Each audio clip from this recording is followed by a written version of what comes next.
I want to shift towards when Magic Johnson lost his power. Because there was one point with the Lakers that he was all powerful. And I believe when he drafted the Ball family. Why do I say that? When you are a front office exec, you have a player that you champion. It may not be popular amongst your other execs, your assistant general manager, amongst your president. When you bring in Lonzo Ball, he doesn't live up to expectations.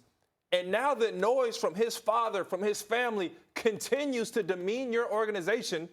Then you go out and get LeBron James.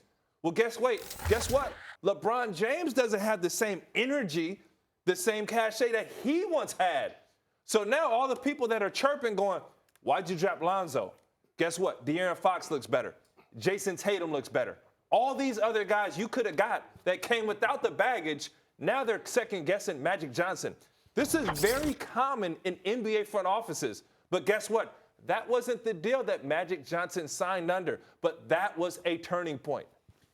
I disagree with that. I think it's an interesting point, but I disagree with it because actually when you look at the results, when the Lakers fell apart, first LeBron got hurt. Then he came back, and the only difference was Lonzo wasn't there.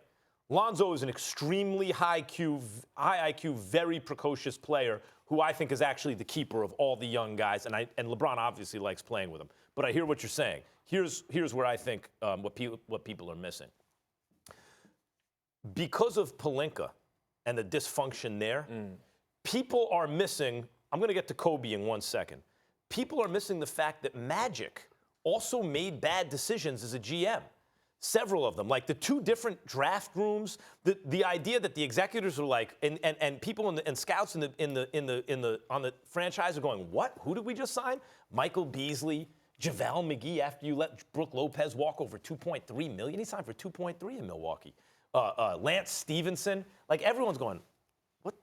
Oh, well, we want to surround him with playmakers. Basketball isn't the way it used to be. No sports are. You can't just kind of do it with a gut feel, right? Like you have really smart people running these organizations, and you can't do it the way Magic did it. That's being obscured. That's lost. The bad stuff Magic did because of Pelinka's presence. And here's the big part of the story, guys. Kobe doesn't want his name in my mouth or other people's mouths on TV. But Kobe, it doesn't work like that.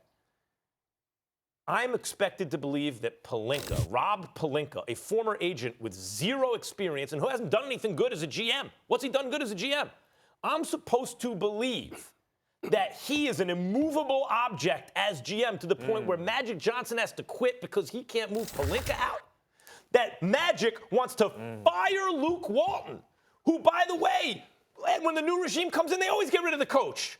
But not only does he want to fire Luke Walton, he wants to give LeBron James the coach he wants. Do you realize when you sign LeBron James, it's an inside job? Clutch Sports AD, give him Ty Lue, give him what they want.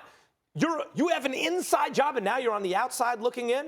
How does that happen? Magic can not only not fire the coach, but he can't give LeBron the coach he wants until the day he resigns, then the next day Luke Walton's gone. How's that happen? Why do they have to wait till Magic resigns till you get rid of Luke Walton? What's keeping Rob Pelinka in place? Well, a guy he's been in business with for a long time is Kobe Bryant. And I'm supposed to believe that there's a relationship between Pelinka and Jeannie Buss that trumps the relationship between Magic and Jeannie Buss? No. The only guy I could see with that kind of relationship and that kind of clout with the Lakers is Kobe Bryant, the force behind Pelinka. We can't blame Kobe Bryant for Jeannie Buss's lack of leadership in this situation. Magic knew what he was signing up for. You know why? She hired Rob already, and Luke was the coach already. And to your point about when you start to make questionable decisions amongst people in the building, they start to second guess what you think, Max. And the Lakers didn't have a sneak attack coming. The whole league saw that they wanted to get two max guys. Okay, you go sign LeBron. But what they miscalculated is AD is not going to just come to you. LeBron gets injured. They panic. They're like, wait a minute, this guy is in his 16th year. We don't have as much time as we thought. Let's push all chips in the middle of the table and go get AD. And then the Pelicans like, wait a minute, y'all tampering. Just like y'all did with Paul George, Magic. Just like y'all did with Greek Freak.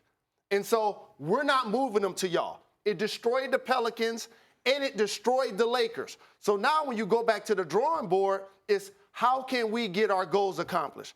Magic now sees that, wait a minute, I can't now go to Jeannie and make a decision, and she's going to push it through, but because she's not trusting what I say anymore.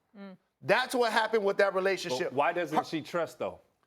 Because of what I just said. What you just said, how it was all Why does she trust mishandled. Pelinka? What's Pelinka done? Well, you can say what Pelinka has done. There will be other people who say, what has Magic done in that position? But what's Pelinka done in that position? Who's Magic's subordinate? So remember, we can't separate church from state. There were a couple of decisions that Magic and Rob made as a team. That was, since we're going to go for 2 max spots, we're going to let Brook Lopez walk. Yep. He balled with the Bucks. We're going to let Julius Randle walk. He balled with the Pelicans. We're going to let D'Angelo Russell walk. He becomes an all-star. Now, that doesn't look good, Max, when you go back to the boss and you say, hey, I want to make full autonomy to fire Luke Walton.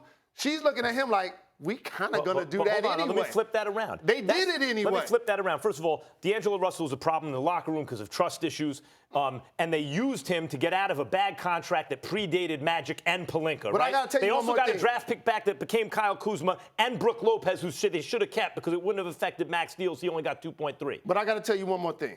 When Magic first took the job, I remember I was in Los Angeles. He did an interview on the Lakers sports channel. It was Jeannie, him, and I think James Worthy. He said, I am appreciating Jeannie for giving me this opportunity that I'm going to leave my businesses alone and I'm going to focus 150% on the Lakers. That's what he said to the boss. Right, but what I'm... He came on First Take, and he said they knew what they was getting. They knew I wasn't going to be there every day. That's a disconnect. Well,